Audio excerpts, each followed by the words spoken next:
Hold on 1 second. Technical difficulties, y'all. This thing acting crazy all of a sudden, man. Yo, what's good? What's good? What's good? What's good? I am BMK21 coming coming right at y'all, coming into your studio, man. Today we got Sean's View Entertainment. Let me make sure all the audio levels is good before we get started.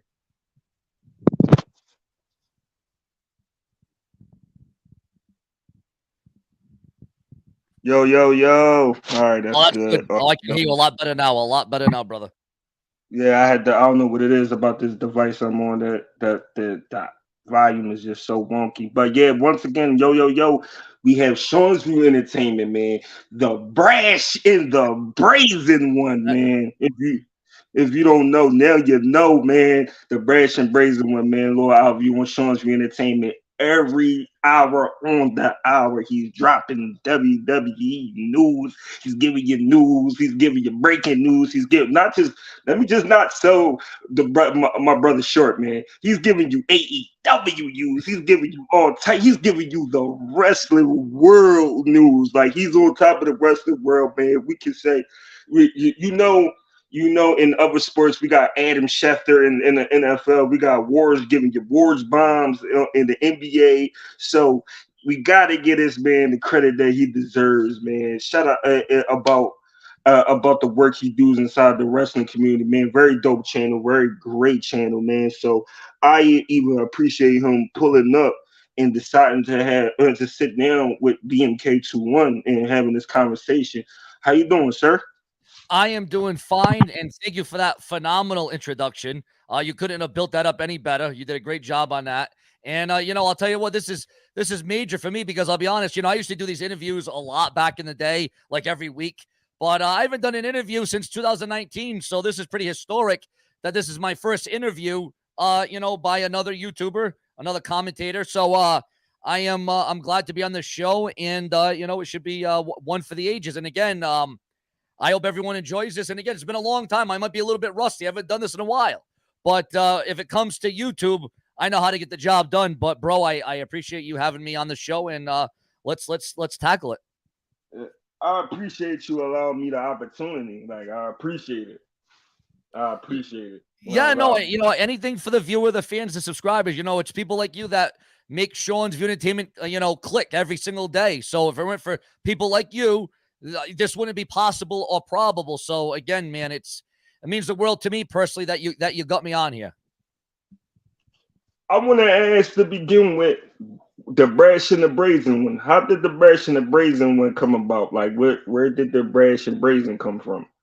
Well, where that came from pretty much was I was just, one day I was sitting down at my laptop and I was like, what can I'll Stone Cold Head, and that's the bottom line. And John Cena as You Can't See Me. The Rock as If You Smell What the Rock is Cooking. So I said, well, what is something that I can come up with? Because for a lot of years, it was always prolific, consistent, and dedicated. Then I said, well, I got to add a couple more names to this. So I was looking up on the Webster Dictionary and words to describe myself. And I say, well, brash, that sounds like me. Brazen, that sounds like me. And I says to myself, why not add that? Why not add that to my repertoire? And it fits me. And it fits me well. So it kind of clicked. People kind of knew me by that. The brash, the brazen, prolific, consistent, dedicated. And then it just, became a part of my shtick.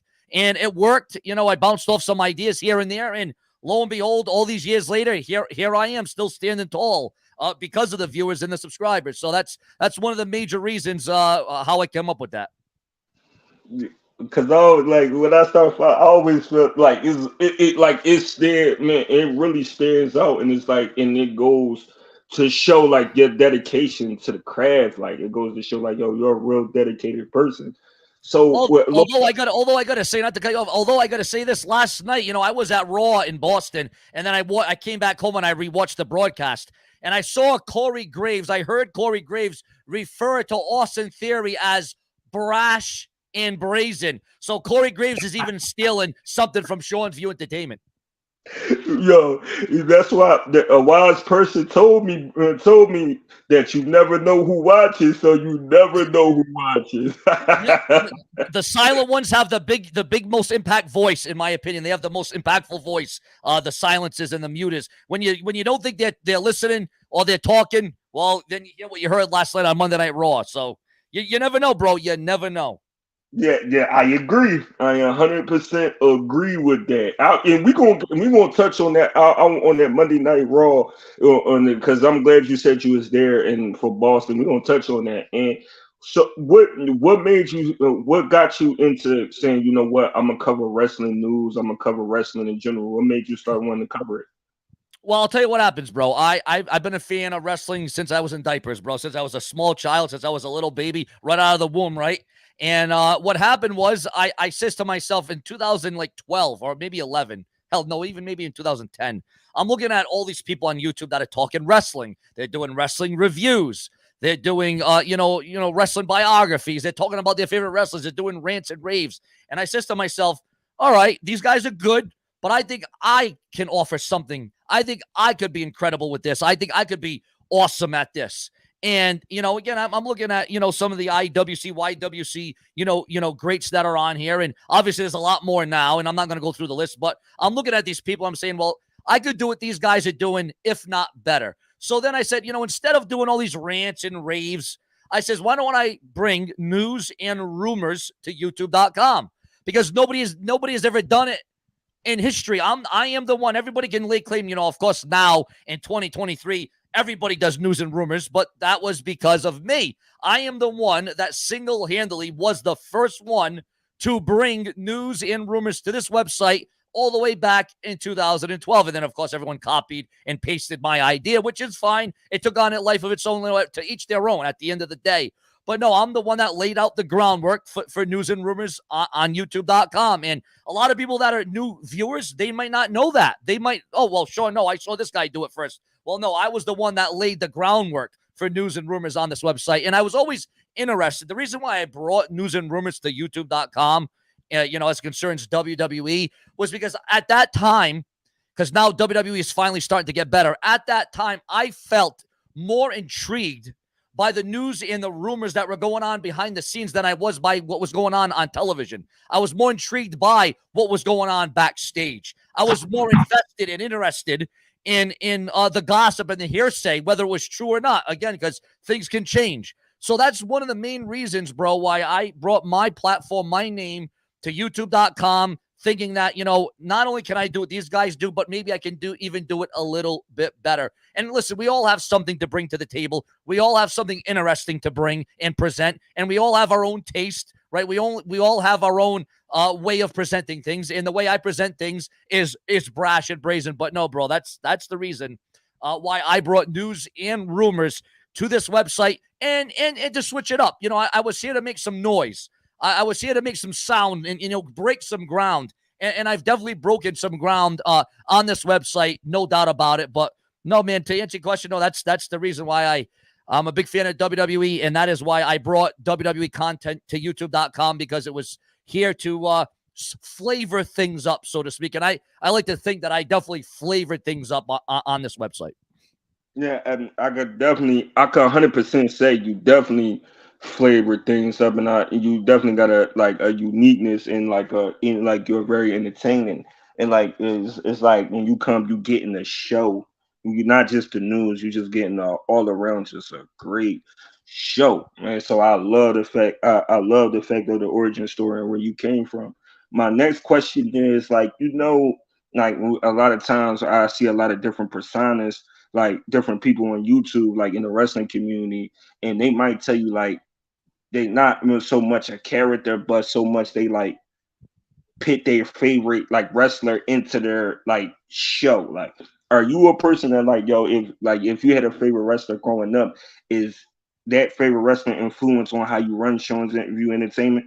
Oh, no doubt, bro. No doubt. And, right away, I go to Roddy Piper and Stone Cold Steve Austin because of their character and the way they talked on the mic, their mannerisms. And again, I'm not trying to be like Roddy Piper or Stone Cold, maybe an extension of them. And what I do here on Sean's View Entertainment, bro, is I dial it up. I just come on here and say, welcome to Sean's View. No, I dial it up. I get into it. I give the people what they want. I give them my energy. When I say prolific, consistent, and dedicated, that doesn't look on a t-shirt. It happens to be true. I live up to the name of being prolific, consistent, and dedicated. And, whether it be 4 videos a day or 400 videos a day, I will lay it in. And, I'll be honest, there are some days like today and yesterday, the news really hasn't really been that significant. Yesterday, I really couldn't do a video because of, the fact that I was in Boston at Raw.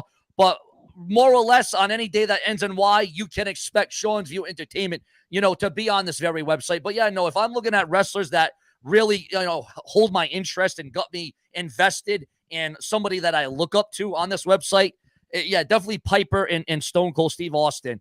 And, like I said, they were just such, you don't see another Austin or a Piper nowadays. You just don't see it. They don't make them like that no more, And, to come from that era and see what those guys went through and see what they presented and see what they were all about and to see where they came from and what they became is something revolutionary to me. It's something exciting. And I obviously, I'm not here to build myself up, but I came on YouTube as this small-time YouTuber. Nobody knew about me. Nobody knew where I came from. And, through hell or high water, through all my determination and never giving up and never backing down, I stood the test of time. And here I am over a decade later, still holding down the reins of YouTube.com. But yeah, no, bro, I look towards Austin and Piper for that, man, for an influence. And that's the interesting point, and that's the interesting thing I meant to say, that because, like you said, through the test of time, you still here at that decade.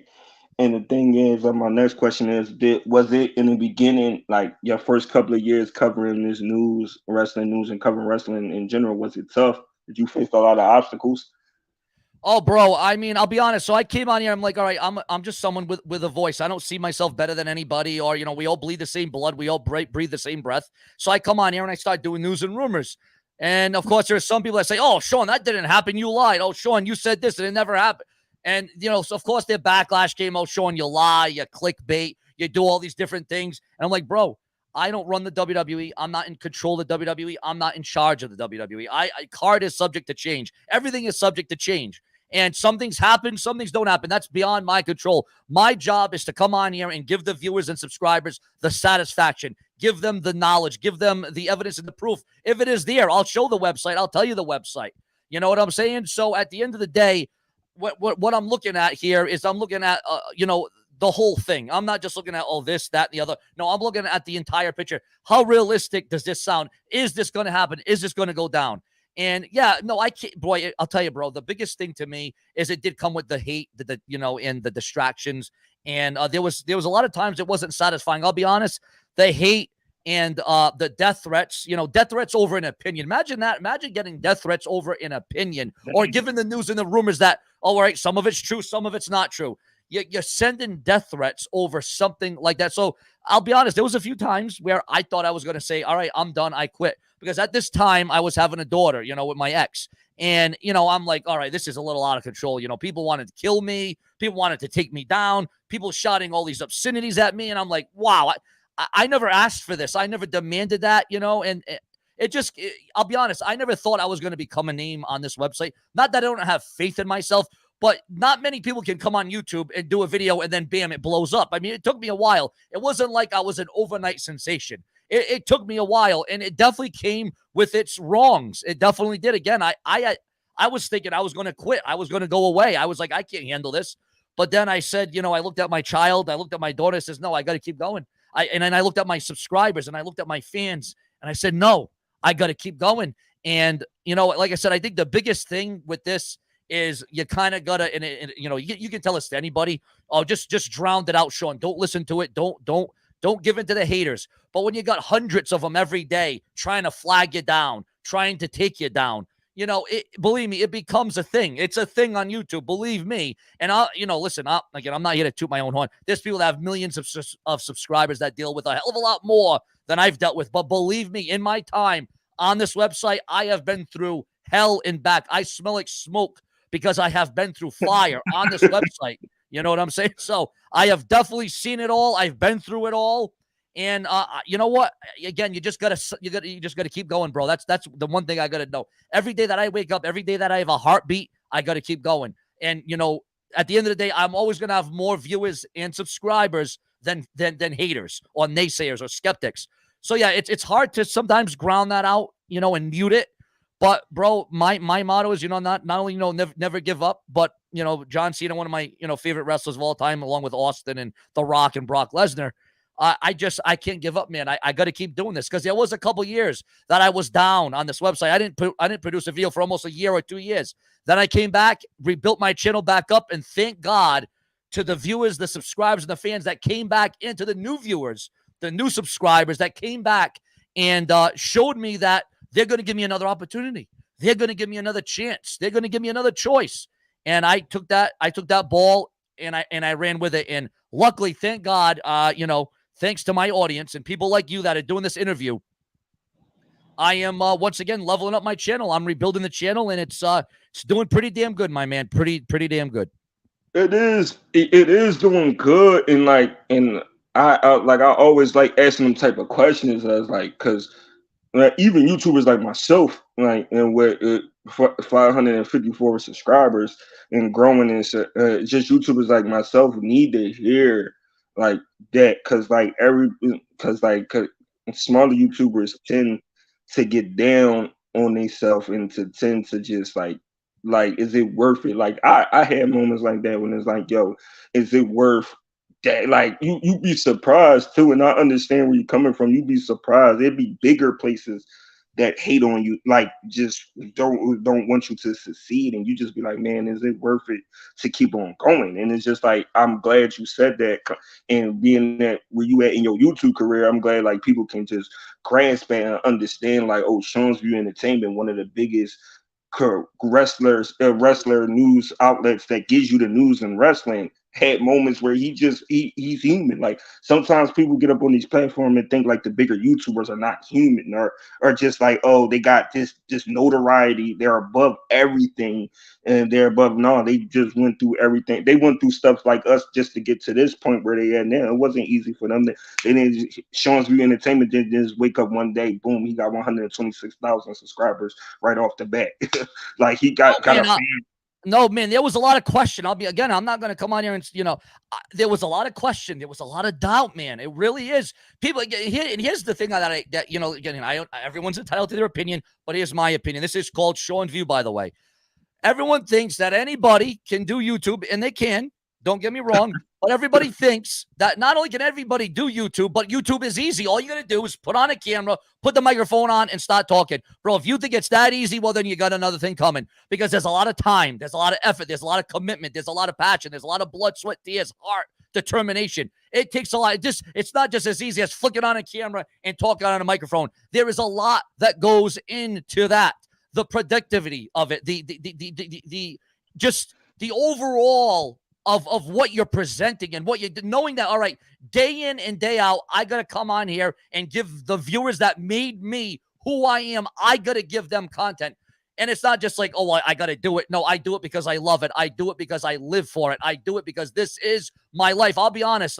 I would never make a good auto mechanic. I wouldn't make a good doctor. I wouldn't make a good cook, but I will make a good goddamn podcast. That's what I will make at the end of the day. Because I'll be honest, I'm not good at a lot of things. I'll be honest. If you want me to, fix your car might blow up on the side of the street, and I might blow myself up in the process. But when it comes to talking, when it comes to doing a podcast, when it comes to getting down to the nitty gritty, I am going to give my fans, my subscribers, and my viewers every ounce of blood, sweat, and tears that I have. But if someone's asking me, hey, Sean, how can I get into this?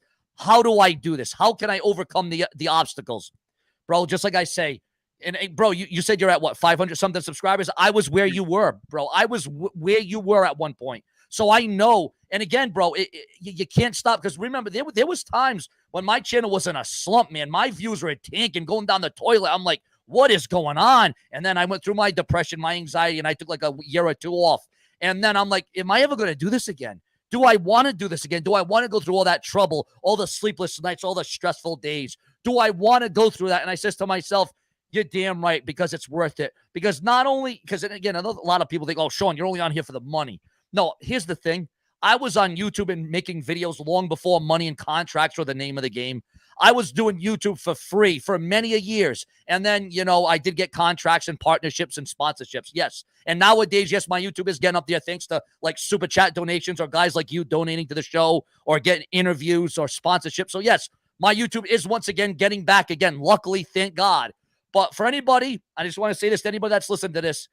For anybody that thinks that this is easy and that this is a fast way out to get money, you got another thing coming, because with what you're going to do with YouTube, you got to invest your life. And I mean your life into this. You can't just half-ass it. You just can't come some other way. You have to go balls to the wall. You cannot just come on here and say, oh, well, I'm just going to, I'll give a couple videos a month and that should do. That should be fine. No, you have to put your blood, sweat, and soul into this.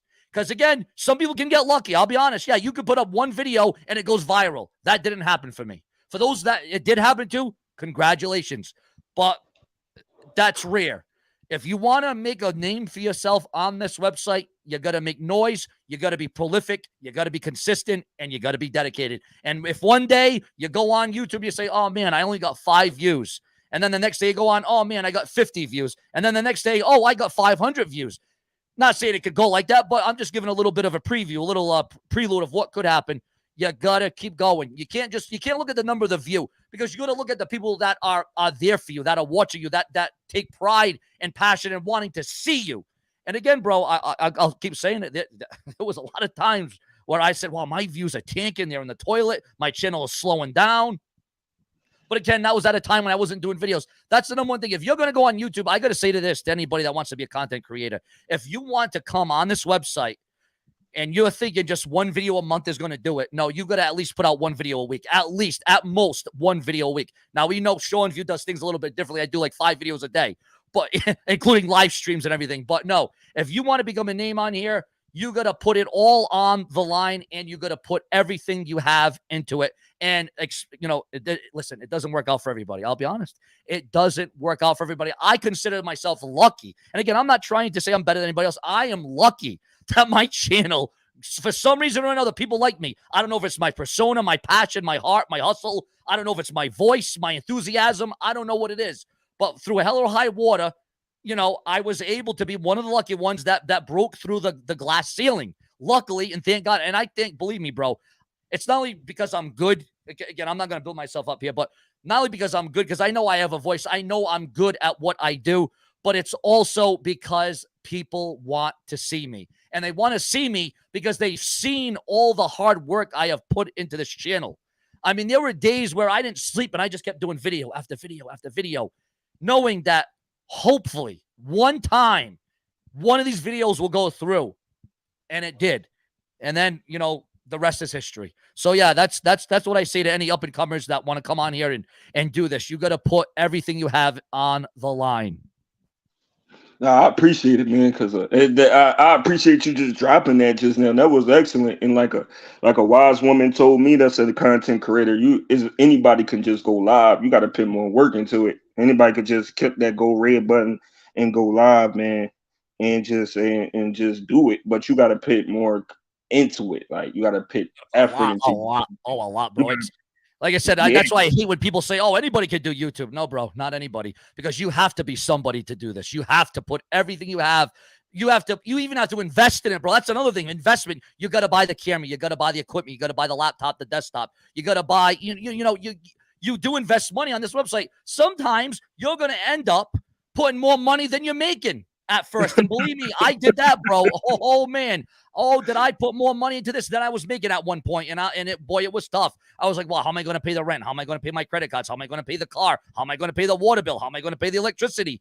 But bro, again, it's scary. I'll be honest. There are some turbulent times here on this website. And again, that's what people don't get. They think, again, oh, let's just turn on the camera, turn on the microphone, let's talk and blah, blah, blah. No, No, listen, bro. There's a lot that goes into it, and I will be the one to say that I've been through the trenches, and it's not easy, but it is fun once you reach where you want to reach, and if you love something, there is no work to it, right? It's not hard work, as they say. If you love what you're doing, it's not work, and that's what I look at it as right now. For me, I mean, again, coming up, it was hard, it was tough, and there are still tough days. Don't get me wrong, believe me. With the haters, the detractors, the trolls that you got to block, and you got to pay attention to the chat room, the live room. Like, so there's a lot that goes into it, but definitely, I am just thankful that I was able to, like I said, break through that glass ceiling. And again, not everybody can do it. And bro, you may do it, you may not do it. I'm glad that you are trying. That's what I say to everybody. Give it a freaking try. Don't just quit after your first video. Hell, don't quit after your first 100 videos. Again, I was where you were. I'm like, can I do this? Like, luckily, again, whether it be my attitude or my persona, my character, whatever I do, people were drawn to me and it got over. So again, bro, but it's people like you, man, that's doing this interview right now, why I am who I am. That's what it is at the end of the day. Yeah, man, that was excellent, man. And I gotta ask too, how like you talked about when you first got on, how is like the hate different from that point up until now? And like, have you like, or do you deal with it better now than you did before? Well, I'll be honest. So, like I said, I took like a good year or two off, right? So I came back and people, again, my views, it took a while to get my channel back up. Anybody that's a channel viewer or subscriber will know that I was gone for a year or two. Then I finally came back in December full time, December of 2022 of last year, came back. And I'll be honest, like the hate, the last 3 or 4 months, a couple trolls will come in the room. Obviously, you're always going to deal with the trolls and that. But as concerns, like, because I used to have all kinds of hate videos. Like, if you looked up Sean View N on YouTube back from the 2012 to 2019 era of my show, I mean, there were videos galore. I mean, it was burials, it was bashing, it was trashing, it was ranting, it was raving, it was exposing, it was detailing, it was everything. I mean, people were trying to just, you might think I was a murderer, a mass murderer with the things people were saying about me, right? And one thing led to another. And yeah, the hate was a lot worse back then. But I'd say since I've been on YouTube full time once again, and starting last year in December, and now at January, February, March, 3 months into this, 4 months into this, if you add December into it, I'd say the hate isn't as bad as it was. Because again, I look up my name on YouTube and I don't see all that hate. But now that I'm saying it, I'm sure once this video gets out there, I'm sure people will be like, "Oh, time to hate on Sean View again." But no, bro. Hey, listen, you gotta take the good with the bad. But no, if I'm comparing the hate from when I started to what I am now, oh no, the hate has definitely died down. But again, I'm not. That's not to say that I won't pick up again, because it definitely probably will, especially that my views are getting back up there again. Because again, you listen, jealousy is a part of life, sadly, and there's a lot of jealous people in this life. Now, me personally, I'm not jealous of anybody. Listen, there's YouTubers that I watch that have way more subscribers than me. Am I jealous of them? No, I want to surpass them. Okay, I'm not. Oh, I'm jealous. Oh, I'm dead. I'm done. I'm gone. That's over. It's history. I won't get to where they are. Hell, I was. You know what, bro? I'll tell you what. There's a lot of wrestling channels on here, as everybody knows. I used to be bigger than half these channels. Thanks to me taking a break, they've become bigger than me. They got more subscribers than me. And I'm like, you know what? That gives me more fight. That doesn't give me more, jealousy. No, that gives me more fight to go in there and say, you know what? I was bigger than you once, and I'm going to be bigger than you again. You got more subscribers than me now. I'm going to have more subscribers than you again. What I do is, bro, I don't look at it as jealousy. You know what I look at it as? I look at it as competition. Competition is good. Because you look at WWE, you look at AEW, look back in the day, the Attitude Era versus the Monday Night Nitro, bro. There was competition. You need competition if you want to get better. If you want to strive and thrive and survive, you need competition, because you look at your competition and say, well, hell, how can I change this up? How can I be different? How can I be unique? Well, that's what I brought to the table, was being unique. And I give another perspective on things. And there's nobody, quite frankly, on YouTube that is like me. So that's the thing. You got to be yourself. That's what I would say at the end of the day, too. You got to be yourself. And like I said, I am myself. What I do, though, is I amp it up. I turn up the volume. I turn up the bass a little bit. That's what I do on Show and View Entertainment. Yeah, that's it, man. That's well put. You want to appreciate all that free game you just gave to people in this, just content creators in this chat right now. You just gave a lot of content creators different games, so I definitely appreciate that. And And I'm Coronet. all about helping. Listen, everyone thinks, I'm the big dog with 100 and some thousand subscribers. Listen, I am here to help anybody. I don't care if you have 1 subscriber or 1,000 subscribers. I am here. I did interviews with people that had less than you, bro. I did an interview one time with a kid that had, I think he had like 25 subscribers. I am here for everybody, bro. Listen, not everybody's going to agree with me. Not everyone's going to like me. But if someone asks to do an interview with me and, they want some help, they want some critique, they want some review, I'll give it to them, bro. I'll give them an interview. Again, I'm not, again, we breathe the same breath, we bleed the same blood. I don't think I'm bigger or badder or better than anybody. I am who I am, and people just flock to me. That's just the way it is. You know what I'm saying? I was lucky enough to be in the right stage at the right time, at the right place, and to be a little bit good on the microphone, and people are drawn to me. And again, bro, people think that, Sean just wants to talk to the big YouTubers. He just wants to be invested in the big YouTubers that has his numbers. No, as you can see, I am not just all about the big fish, the big dog here on YouTube. No, I am about the small fish, the medium fish. Hell, I'll even talk to a person bigger than me. That's yet to happen. I haven't really talked to anyone that had like bigger subscribers. Well, Vince Russo, I was interviewed by him one time. So yeah, so there was one time I was interviewed by someone that had more notoriety than I have on this website. But no, bro, I'm here. I'm here for anybody that wants to be here for me, because I'll be there for them. That's, you scratch my back, I scratch yours, and that's all I got to say about that. At the end of the day, my man. So now that you brought that up, what type of wrestling personalities have you met? You said you was interviewed by Vince Russo. Have you been interviewed by anybody else? Well, I've met countless wrestlers. I mean, not so much an interview, but I've done autograph signing, John Cena, Stone Cold, Goldberg. Goldberg introduced my show one time on YouTube.com. I don't know if you ever saw that, but Goldberg actually said, "Welcome to another edition of Sean." You did my whole shtick, a few years ago. No, I have, well, just last night, for the third time, I met John Cena's father, right in the corridor, right in the hallways, in the TD Garden in Boston. So, I mean, I've definitely met my fair share. And then when I was a kid, because I have an older brother who's in his 40s, I met the likes of Hulk Hogan, Andre the Giant, Paul Orndorff, Kamala, Doink the Clown, the original Doink the Clown, Diesel. I mean, Jake the Snake. I mean, bro, the list goes on and on. You got to understand, I've been watching this since I'm, like I said, in diapers, literally. So to be from diapers to now, I've definitely seen it and been it and met him. I've met him. I've definitely met the top of the top, the cream of the crop, as they say. What was your favorite interaction? Who was your favorite? Man, well, just because of the time that I was given, I'd have to say Vince Russo, because of the time that I was given. And you know what? I know there's a lot of critique about Vince Russo. He put WCW out of business, but we'd be here for 3 hours if we talked about that. But no, I look at Vince Russo because he's a creative writer. And if I didn't do good at this YouTube thing, I was going to, again, if this was going to be a failure and it wasn't going to get over, right? If people didn't like me, I was going to go to college and I was going to get into creative writing, like Vince Russo was a creative writer for WCW, WWE, TNA. I said, if this doesn't work, I'm going to be going to college and being a creative writer. But luckily, like I said, luck was in my corner, and my YouTube did get big, thank God, thanks to the audience and the subscribers. But no, man, Vince Russo, I think because of the time he gave me, because, obviously, when you're an autograph signing, it's kind of in and out, you don't get really much time, but no, I'd have to say Vince Russo just because of the time. And, I just had a lot more time with him. If I had more time with everybody else, I'm sure I'd tell you everybody is, but obviously that's not going to happen, Okay. Vince Russo, I'm a fan. I love Vince Russo. Vince Russo, I listen to his daily stuff. Vince Russo's like just the breakdown of current WWE was just great. So I'm pretty sure like that Vince Russo or an interaction was great. Oh yeah, he was a man that again, people don't give the man nearly enough credit. They just bash him and trash him. Oh, he did this. Oh, he did that. He did.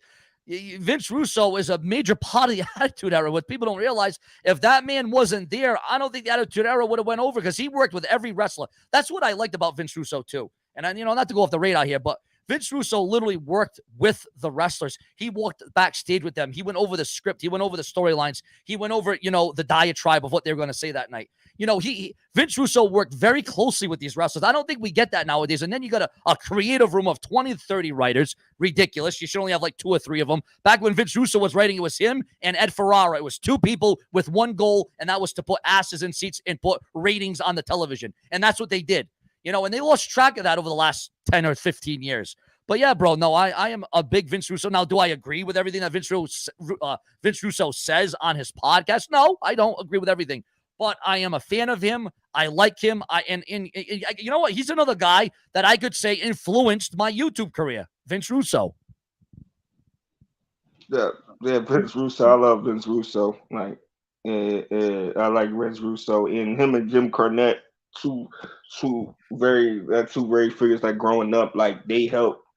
I like. Redefine wrestling. They helped redefine it. And you know what? The thing about that is, bro, is Cornette and Russo, they freaking hate each other. They would kill each other. But both have great minds and great perspectives at the end of the day, individually. Yeah, they do. And it's just listening, and I listen to them because legendary as they are, their takes, you listen to the takes like their takes are unique and different, and like they do hate each other, but you love to just listen to them. Yeah, you love to listen to him or you love to hate him. You know what I'm saying? There's no, you know, you're going to be either for him or you're going to be against him at the end of the day. And listen, I give all the credit in the world because I like Russo and I like Cornette for their own reasons. Their own, you know, again, there's, you know, as much as Cornette he might not agree with this one, but there are a little bit of similarities there, you know, as it concerns creative and as it concerns, you know, putting things together and keeping things on track. And although Russo and Cornette will never see eye to eye, they definitely have brought something to the business in their own way, no doubt about it. And if it were up to me, and it probably never will happen, but I think Russo and Cornette should go into the WWE Hall of Fame, no doubt about it. But I don't know if they would even want it at that point. Who knows? Too much drama there. Too much drama. I agree. So sometimes, man, when Russo talk, you be like, "Yo, Russo." Like, I think Russo is legendary, and I just sometimes I don't agree with everything Russo say. I be like, "All right, Russo, what the hell are you talking about?" I'd be like, bro, you know, bro. Yo, you know, I want to bring up something to comment. I didn't even know we had a comment section going on over here. It's been a long time since I've been on StreamYard. Somebody put down, speaking facts, I ain't got it to be a content creator, y'all. Definitely a different breed. The patience, the dedication. Yeah, that's another thing, bro. I'm glad I looked at the chat room. Mr. Johnson 487. You hit the nail right in there, bro. Patience. That's another thing I forgot to bring up. There is a hell of a lot of patience to do YouTube.com, especially if you want to go somewhere and you want to get to that next tier of your career. You got to put in the time and the effort and the patience, believe me. And I'm a guy, I'll be honest with you. I'm a guy that doesn't have a lot of patience. But thank God, again, luckily, my YouTube did get big. And, you know, believe me, the patience was wearing thin there for a while. I'll be honest. Again, I said it before. I'll say it 100 times. I was going to quit. I was going to go away. I was going to give up. But then, like I said, I looked at my subscribers. I looked at my viewers, and I said, you know what? No, I can't give up. I can't die. I can't just go away like that. The viewers made me somebody. And now I got to show them that I am that somebody. So, bro, that is a great comment. Mr. Johnson 487, I thank you for that great comment. Yeah, shout out to Mr. Johnson 487. Shout out to him for that wonderful comment. I want to ask you. Oh, bro, I think you can't. I think your microphone's going out, bro. I can't hear you. Yo. It's very like it sounds like you're like 1,000 miles away. It's not coming in as clear as it was. Yo. Oh, there you go. A lot better. Yeah, so this thing, man. But I wanted to ask also too, favorite WWE moment. What was your, before we get to this part, like the current part of WWE, what was your favorite WWE moment growing up, going into your probably teenage years? Well, I'm gonna have to say this just because I was there live for it. When Stone Cold Steve Austin came down before WrestleMania 15 with the beer truck and sprayed down the entire corporation, The Rock, Vince, Shane. Stone Cold comes down with the Coors Light beers truck and bears down everybody in the ring. Now, that was a live experience. I'd have to say that was my best live experience because I was in the crowd, 9 years old, 10 years old, whatever I was back in 99, right? But I have to say my best moment if I'm watching television on Raw, on SmackDown, or a pay-per-view, if I had to think about my best moment, bro, let me think about this. Now, see, another thing that a lot of people may not know is Razor Ramon is my favorite wrestler. Razor Ramon's the reason why I started watching wrestling, because when I started watching wrestling back in 92, 93, Razor Ramon was the first guy that I saw. Now, the reason why I know a lot of before Razor Ramon is because of my brother and because of all the VHS tapes that he had back in the day. But no, when I first laid eyes on wrestling, I saw Razor Ramon come onto my screen. And I'll be honest with you, bro, I'd have to say that's my favorite moment. Why? Because if it weren't for me watching and seeing Razor Ramon come on at that time, at that moment, I don't know if I would have kept watching wrestling. It was because of Razor Ramon, the character, or Scott Hall, whatever you want to call him. It was because of Scott Hall, a.k.a. Razor Ramon, his character, his demeanor, that got me drawn in. I'm like, wow, this guy is very interesting. This guy's got a good look. He's got a good mic skills. So I know it's not really a moment per se, but it's a moment for me because, again, if it weren't for Razor Ramon coming on that TV screen on that time, on that day, I don't know if I would have kept watching wrestling. So, that Austin moment and that Razor Ramon moment is really what drew me in and what catapulted me into being a massive, massive wrestling fan. Attitude era added into the ruthless aggression era. Like, was you excited with the brand when it transitioned to the ruthless aggression era? Yeah, bro, You? I was. Listen, I'm still a big Attitude Era Mark fan, whatever you want to call me. Attitude Era is number one. But yes, no, the Ruthless Aggression Era, man, it on also this. I'll be honest, there were even some moments of the Ruthless Aggression Era that were better than the Attitude Era. You had the blood, the woman, the bras, the panties, the brutality, the storylines, the intrigue. You had the classic pay-per-view stages. You had the big SmackDown fist. Every brand was different. Even though it was all the same under the WWE banner, every brand presented something different, something sometimes unorthodox, something interesting, something investing. No, I was a major fan, bro. And, you gotta, when you think of the Ruthless Aggression Era, automatically you think about four guys: Brock Lesnar, John Cena, Randy Orton, and Batista. That is the four guys I personally think about when I think about the Ruthless Aggression Era. Four guys that came from OVW, four guys' career that I followed before WWE, going back to OVW, going back to the territorial days, going back to Jim Cornette. So, bro, no, I'll be honest again. There were some moments of the Ruthless Aggression Era, and of course, that I'll never forget. And some of it was even better than the Attitude Era in some instances. I will say this. The one big thing that was better in the Ruthless Aggression Era was the matches. The matches were a lot better than in the Attitude Era. That's one thing I will note on this podcast, on this review. Okay. Okay. Talk to me about that. Like you said that the matches was better. Talk to me about that. Well, because if you're watching Monday Night Raw back in the Attitude Era, the matches didn't go long. Of course, if you have a great main event with Austin, the main event of maybe 10, 15, 20 minutes. But no, it just seems like the strategy. It was a faster work rate in the Ruthless Aggression Era. It was more real, and it was more like in your face. Again, listen, I understand why Russo, did the short matches in the Attitude Era because he was focused more on the storylines. And listen, I'm a big storyline guy. I did storylines on my own channel. So I'm a big storyline guy. I'm intrigued by the story, but I'm also intrigued by the payoff being the match. And in my opinion, the Ruthless Aggression Era definitely paid it off. And the ruthlessness of the matches. That's another thing. Ruthless aggression. The ruthlessness of the matches that were presented were off the charts, off the chain. And no, bro, that's what I would say about the comparisons between the Ruthless Aggression and the Attitude Era matches. It just seemed like the flow of the matches were a lot better, a lot more put together. Yeah, I get that because because being so I was late.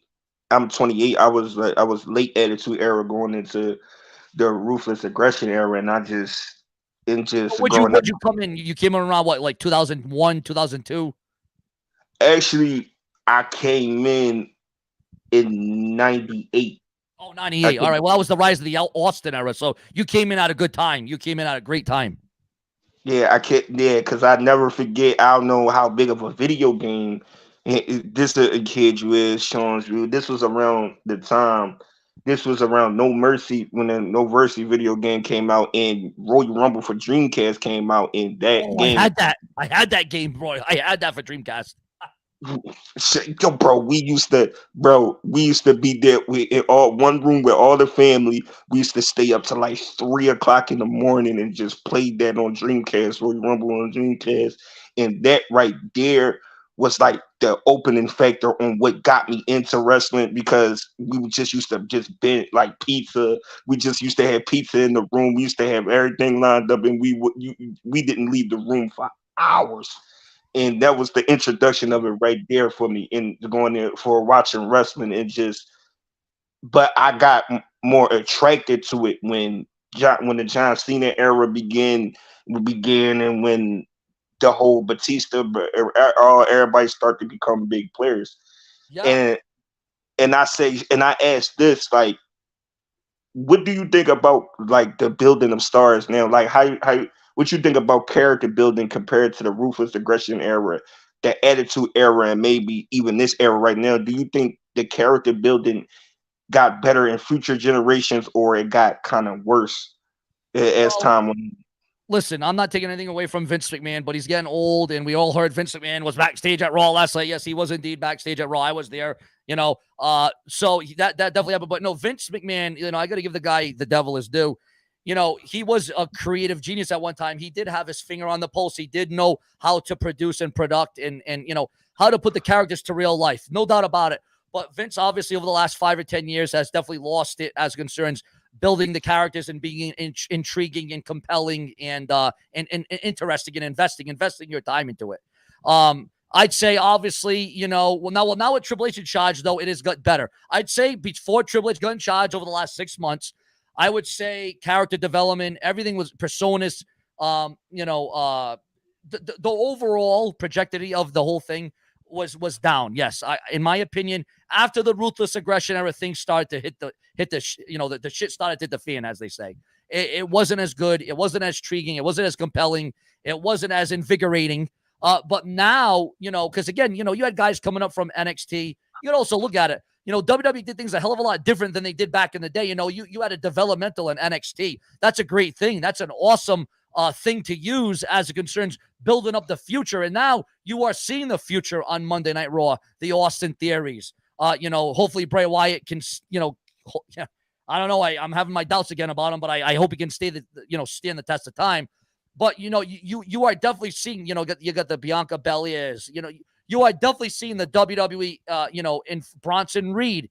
There's a lot of guys that have a lot going for them, but at the end of the day, it all comes down to creative. And not only does it come down to, make or break, Triple H is in charge. Triple H is doing a great job. Obviously, Triple H is doing an incredible job at what he's doing. But not only does it take, somebody that is in charge of talent and talent development and all that, you gotta have it in you too. Like Bray Wyatt, we know Bray Wyatt has what it takes, but he's been watered down. You know what I'm saying? He's been muted. It's just even the things I get with Bray Wyatt now, like on his return. Oh yeah, it was awesome. His return, a few months ago, it was epic, right? But now it seems like he's losing track again. You know what I'm saying? It seems like it's almost like the WWE doesn't know what they're doing. They're just throwing dots at the wall. Oh, let's try this. See if this will stick. See if this will work. Oh, that doesn't work. Oh, we'll try this. Like they're going all over the place with Bray Wyatt. But no, I would say right now, current day, the future is looking a hell of a lot better than it did, say, 2 years ago. I would definitely say, because again, this is the thing.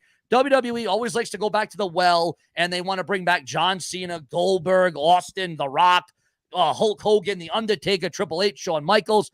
They want to build it on legends. Well, sadly, unfortunately, these guys ain't going to be around forever, and they're going to come to an age where they can't do it. They're going to come to an age where, sadly, they won't be around anymore. And it's sad to say there's already a lot of legends and Hall of Famers that are already passed away. So you can't build up on the past. You got to look to the future. And I think right now with Triple H in charge, we are seeing the future evolve. Like I say, the Austin Theory, I think he's going to be a big time player. He's still got a long way to go. He's still young, but I think he is a future WrestleMania main eventer. But no, I would say right now, Triple H is doing a good job in development. You still there, bro? Oh. Hello? Are you still there, brother? Yeah, I'm still there. All right. Yeah, I would say Triple H is doing a great job in developing the future of the WWE, and I think the future has a lot of potential as long as Triple H keeps his finger on the pulse, and as long as Triple H is, doing what he knows is the best in the game, the King of Kings. As long as he keeps on that agenda, he was called the cerebral assassin when he wrestled, and as long as Triple H is cerebral in what he does for these wrestlers' futures, I think the future is bright. I think the future is looking dynamite in my opinion. I think so too, and the reason why I asked that question, because tell me what like like when Vince was running things, it was one, and Vince been running things for a good moment. But one of my favorite moment all time in WWE, and I want to get your opinion where this moment ranks in your mind. Long Island and Raw, where Daniel Bryan, Bray Wyatt, he breaks away from the Wyatt family, and you just hear him get on top of the cage and control the crowd with the yes movement. And I always said that that's one of the greatest moments, my favorite moment in WWE history, but it ranks up there with the Austin moments because the way that Daniel Bryan had the crowd, like he slowed the crowd up with the yes, he sped it back up with the yes, he had the crowd in the palm of his hands, and it was just like I felt it. Like I go back time and just watch that clip and just like, man, and I just, damn, this is happens where the fans know what they want, and Vince didn't necessarily understand that like Triple H do. Tell me what you think about that moment in Raw and Long Island when Daniel Bryan broke away from the Wyatt family. Man, that was a moment that will stand the test of time. And yes, you're talking about wrestlers that, imagine if every wrestler could just have it in the palm of their hand and just hold it and feel it and express it. It takes a very special talent to be able to control an audience. I'll tell you what, Stone Cold Steve Austin, The Rock, Daniel Bryan, they know how to control. Even Roman Reigns, Roman Reigns' mic work 5 years ago sucked. Roman Reigns has he's come a long way, bro. A long way in his repertoire, in his mannerisms, in his talking abilities. But no, bro, to be able to control an audience. And, that night, I remember that night because, I'll be honest, because, all right, so there was a night where I remember when it looked like he was going to be with the Wyatt family, but then, he was on top of the cage doing the yes. I think that night was actually, bro, I don't think it was in New York. I think it was Providence, Rhode Island, because I was actually there at the arena.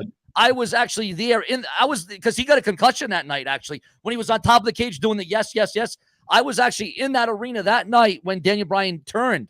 And, because he took off his, the overalls that he was wearing. He took them off, and then he started going to town on the Wyatt family. Bro, that is a special talent. Not everybody can do that. Just imagine if every wrestler could do that. We'd be seeing a whole different product right now, but not every wrestler can have that uncanny ability, right? Not everybody can be a YouTuber. But when push comes to shove, when you have somebody special like Daniel Bryan, Stone Cold, The Rock, Roman Reigns, John Cena, Randy Orton, you control the audience. Paul Heyman's a great manager. That's another thing that's missing from wrestling is managers, great managers from back in the day. You don't get that nowadays. I wish WWE would focus on managers. Yeah, you got MVP there, but I'm talking about legitimate, credible managers. That's another thing I wish the WWE would bring back. But no, as it concerns a moment, bro, that was a moment that I'll remember till the day I die. No doubt about it. Me too. And going into now, we transitioning into the current WWE product. Tell me that now we've seen a resurgence with the current product. Triple H came in and turned everything around, and now you see with the whole bloodline storyline. Now you see Sami Zayn getting over with the crowd, but we knew that Sami Zayn had this type of ability. Like we knew Sami Zayn was this type of a person, but it just took Triple H to really come and see it. Tell me the similarities you see between Sami Zayn and Daniel Bryan that makes you think like, oh, Sami Zayn, now that he's on his current trajectory, Sami Zayn can have a pretty long mainstay as a main eventer. Well, what it shows me is that with Triple H in charge, the game has changed. No pun intended. The game has changed. Triple H isn't, monkey wrenching everybody and saying, all right, say this word for word. You got to memorize this. Triple H is having these wrestlers go out there, and this is what I love. They're being an extension of themselves. They're not having to memorize 100 things. Yeah, they might have bullet points. They might have bullet points that they got to remember and recall. But no, bro, the similarities is that with Triple H in charge, Triple H has his finger on the pulse. He knows what to do. He knows what to set up. He knows what the fans want. So when he tells a Daniel Bryan or he tells a Sami Zayn to go out there and be who you are, that's what it's about, bro. It's about being who you are. There isn't no, big conglomerate about it. It's if you have it in you, if you have the creativity, if you can make the adjustments live on the air.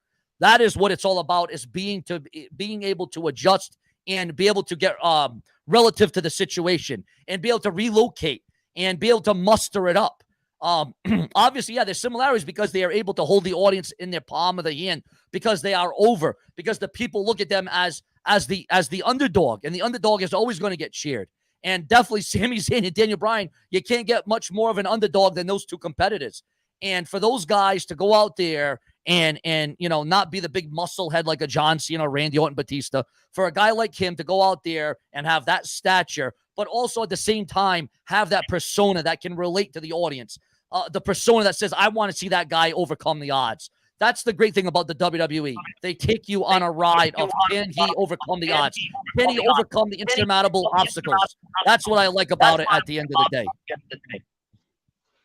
Yeah, and what you think and that storyline, man, who you think should get credit, like, for, we know the creative minds behind that storyline, but who you think made that storyline stand out? Like, so you got Sam, you got Roman being brother, you got Jay, you even got Jimmy, you got his own way. Group effort, my man, because you got Paul Heyman in there.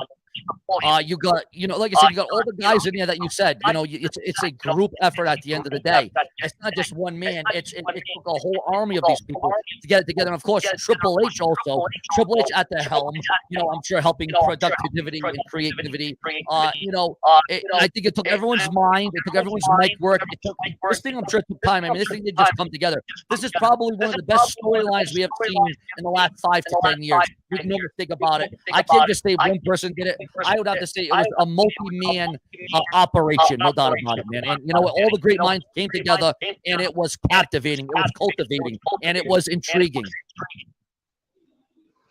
Yeah, it is. And what do you think was the turning point of the Bloodline storyline up until this point right now? Even it don't even got to be the fact that Sami was added to it. What you think was the turning point of the whole thing? Well, I'd say the turning point was actually the start of it when Roman Reigns turned heel and won the title of Bray Wyatt. We didn't even really have a bloodline at that moment, but Roman Reigns is the one that made that go into it. He's the one that started it. But if you're looking at just the bloodline, bro, I'd have to say Survivor Series was a major turning point. Sami Zayn joining the bloodline and being told, all right, we accept you. Well, obviously, we saw what happened on Raw last night. But no, bro, this has been, it has taken, this bloodline storyline has taken us on a freaking roller coaster ride is what it's done. Yeah, man.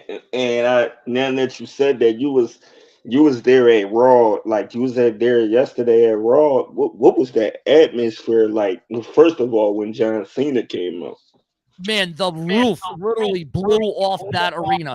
The vibe, the significance, the aura that was in that arena that night, I can only really compare it to when Austin would come out.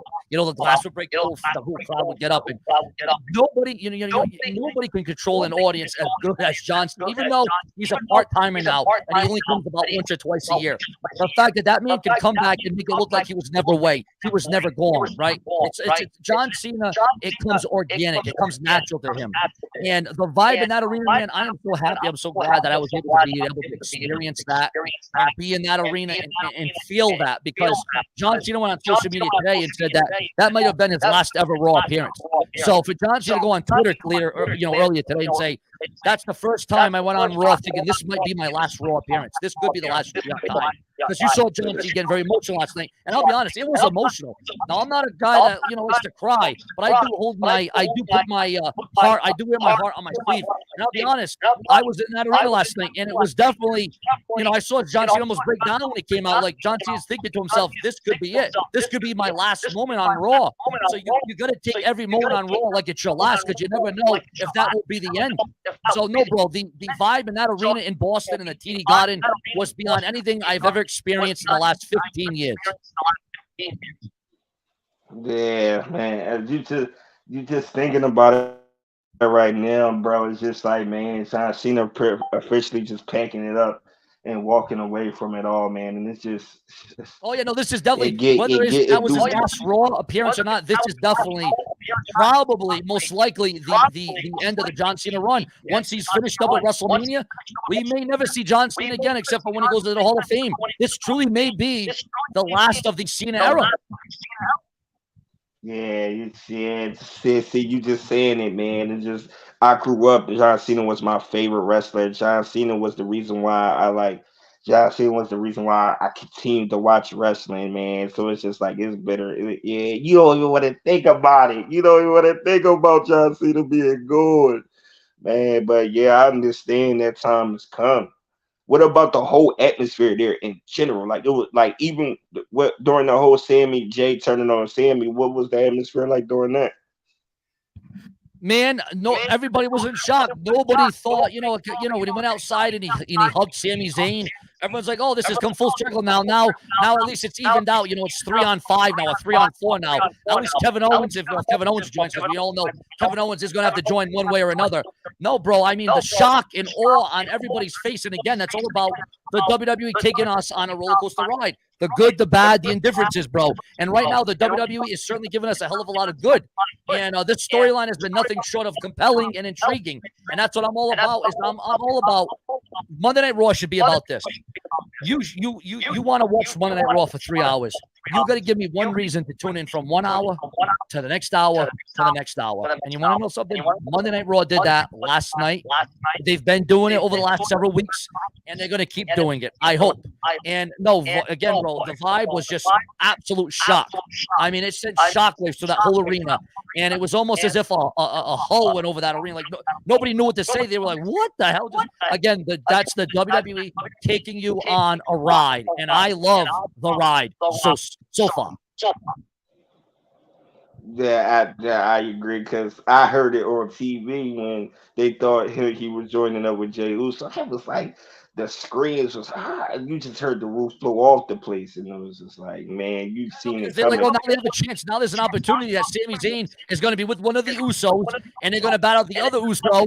And but now, no, it's right back to Sami Zayn by himself. It's right back to Kevin Owens by himself. So now I think this is going to be what's going to break the ceiling. That Kevin Owens is going to say, all right, now the bloodline are full all together again.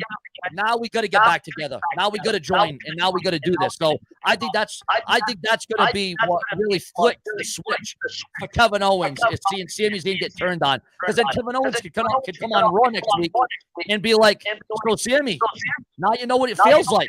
Now you know how I felt when I was turned on, when I was betrayed." So I think there's going to be an epic promo between Owens and Sami Zayn. That's another great thing that came out of Sami Zayn getting turned on last night. Can you imagine the mic work that are going to be between Kevin Owens and Sami Zayn next week on Raw? It's going to be something for the ages. Yeah, I agree. I definitely agree. And what you and to ask this, what you think about the current? And now that we talked about that, how you feel about the current product of WWE? What space you feel Well, like? bro, like I Yeah, said, if you were asking me this question 2 or 3 years ago, I would say not looking good. I don't have positive vibes. But now with Vince stepping down, the WWE possibly being sold, Triple H in charge, Triple H pushing the future, Triple H looking at the projection, I'm feeling good, and yes, of course they had to have Edge come back and lead her and Trish and John Cena. Yes, because it's WrestleMania season. They always have legends and Hall of Famers and icons and Hollywood stars return. And I don't have a problem with that as long as they use them sparingly. I think it's looking good, man. I have high promise and high hopes for this. Like I said, if you asked me this question a year or two ago, I'd be like, boy, I don't know, man. It doesn't look so good to me. Because, the thing that I was getting lackluster with me was when Vince was in charge, what was Monday Night Raw, bro? Let me tell you what Monday Night Raw was. It was match after match after match after rematch after rematch. No rhyme or reason. Why are these two guys going against each other? Triple H is giving us a reason. Why are these two guys in the ring? What are they competing for? What is the end game? That is what Triple H is doing on Monday Night Raw now. There's not just a match on there. Sometimes, of course, they will throw a match on there. Like last night, you had, Chad Gable and Baron Corbin. But even that had stakes in it. If Baron Corbin won, he could have joined the Maximum Male Models. So that's another thing I like about Triple H's era.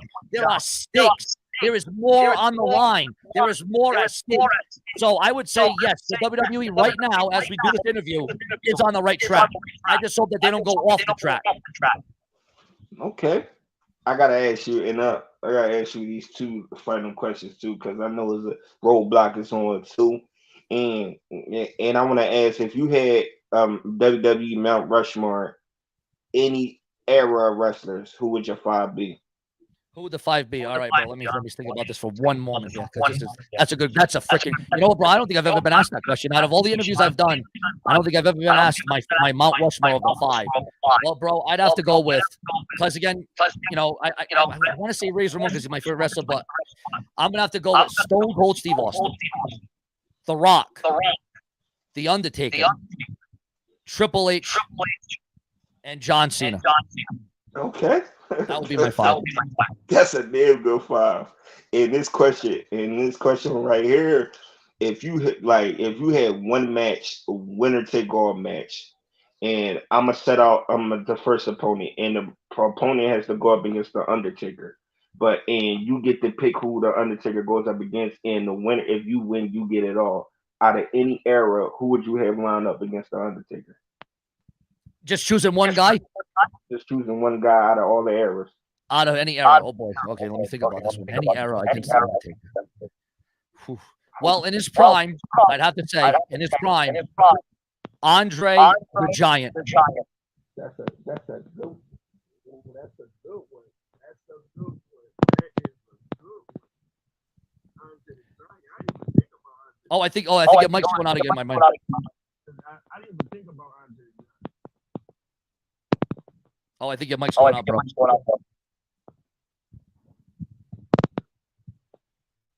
Yo, yo, yo, yo, yo.